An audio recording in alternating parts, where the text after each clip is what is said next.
Right now, millions of Americans are sitting in a driveway, staring at a car they wish they'd never bought. Not a few unlucky people. Millions. Almost 4 in 10 car owners will admit it if you ask them the right way. And if that car is less than a year old, the number nearly doubles. Almost half. Think about that for a second. If you have 5 friends who bought a car this year, statistically, 2 of them are already regretting it.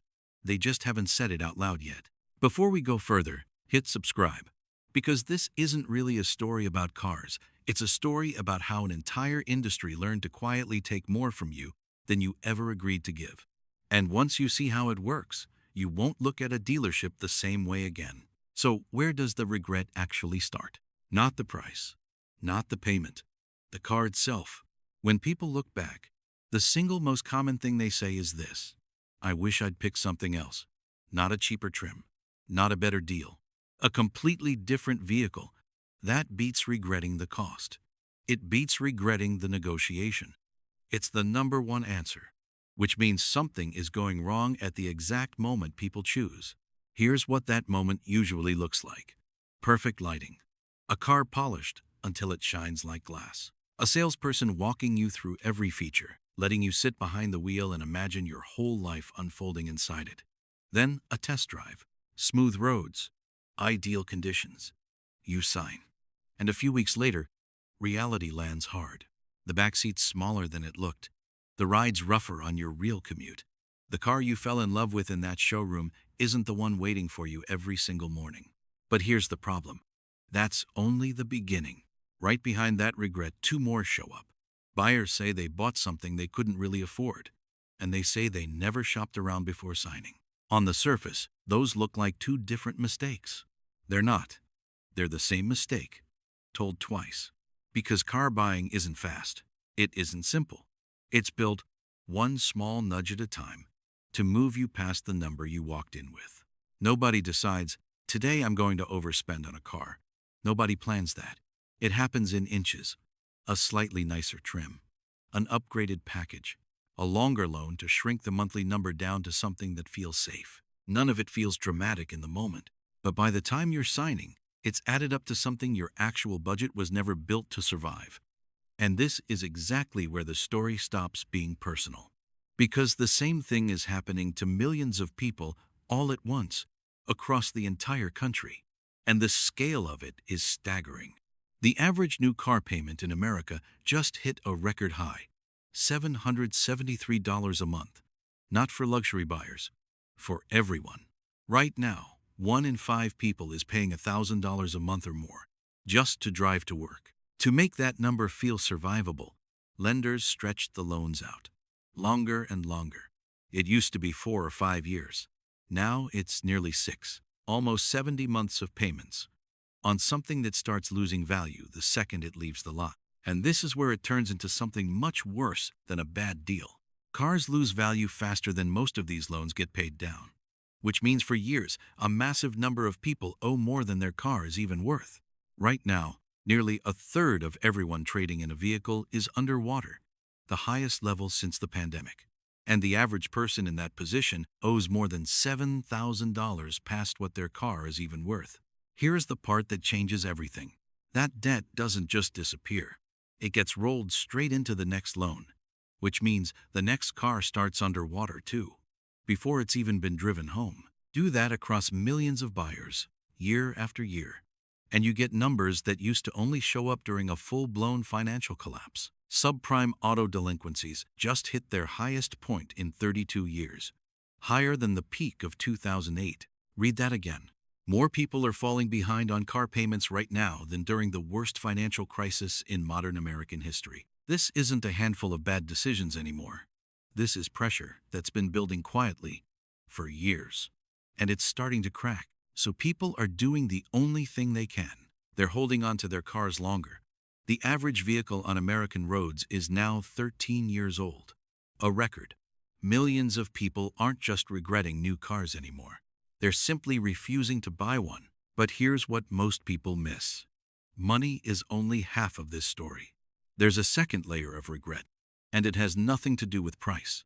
It's about what it actually feels like to live with these cars every single day. If you've sat in a new car recently, you've probably felt it already. The buttons are gone.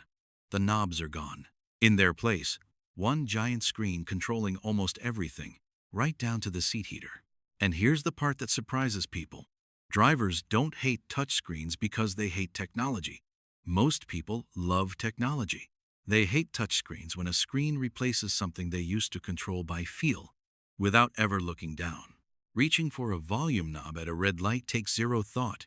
Tapping through 3 menus on glass while driving does not. The backlash got loud enough that automakers are actually reversing themselves. Hyundai is bringing back physical controls.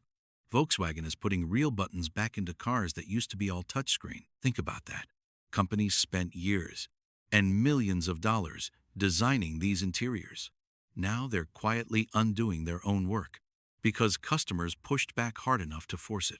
And then there's the part that might be the strangest twist of all. Subscriptions. In your car, heated seats that only work if you pay monthly. Remote start locked behind a paywall. Safety features that quietly stop working the moment a free trial ends. Most new owners say, flat out, they're not willing to keep paying for features after they've already bought the car. And honestly, who would be? People still think of a car the old way. You buy it. It's yours. Everything works. Forever. That model is breaking down in real time. The hardware is already sitting inside the car you paid for. And now you're being asked to pay again, just to keep using what's already yours. This is the quiet shift happening underneath everything. Cars aren't just machines anymore. Increasingly, they're software with a monthly bill attached, wearing the shape of the car your parents used to buy outright. Now here's a twist that catches almost everyone off guard the first time they hear it. You'd assume people with more money have an easier time affording their car. It's the opposite. High earners, 6 figures or more, are more than twice as likely to say they're struggling with their payment compared to people making under $35,000 a year. More income. Somehow, more strain. The explanation isn't complicated once you sit with it. Higher income usually means buying up a bigger vehicle, a nicer trim, a longer loan to justify a bigger price tag, stacked on top of a lifestyle that's already expensive. The math doesn't get easier just because the paycheck is bigger. Sometimes it gets tighter. Quick pause here.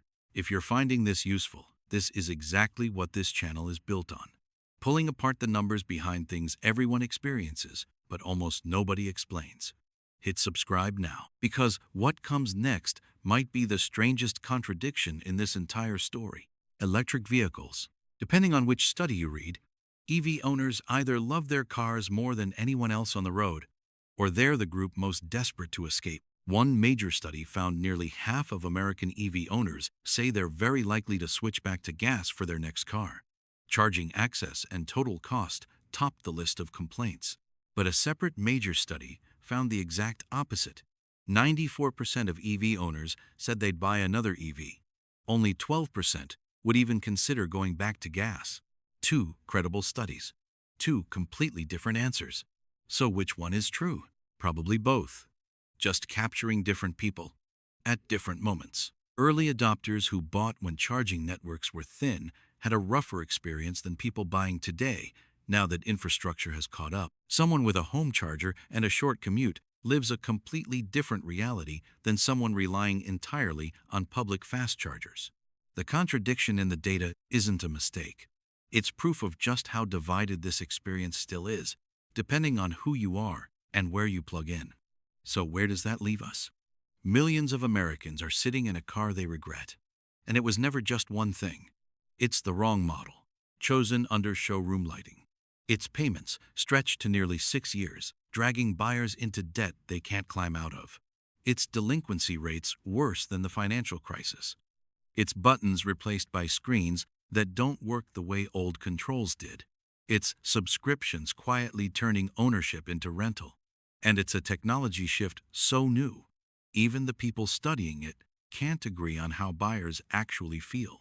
Put all of it together, and the picture becomes impossible to ignore. This was never really about bad luck, or a few people making poor choices at a dealership. It's about an entire industry quietly moving the ground under buyers' feet, one small decision at a time. until millions of people ended up somewhere they never meant to go. And here's the question worth sitting with. If the car in your driveway right now was designed to slowly cost you more than you agreed to, and to quietly stop being fully yours the moment you drove it off the lot, would you even know? If this kind of breakdown is useful, subscribe. Because there's a lot more hiding behind the numbers in everyday life than most people ever stop to notice. And we're just getting started.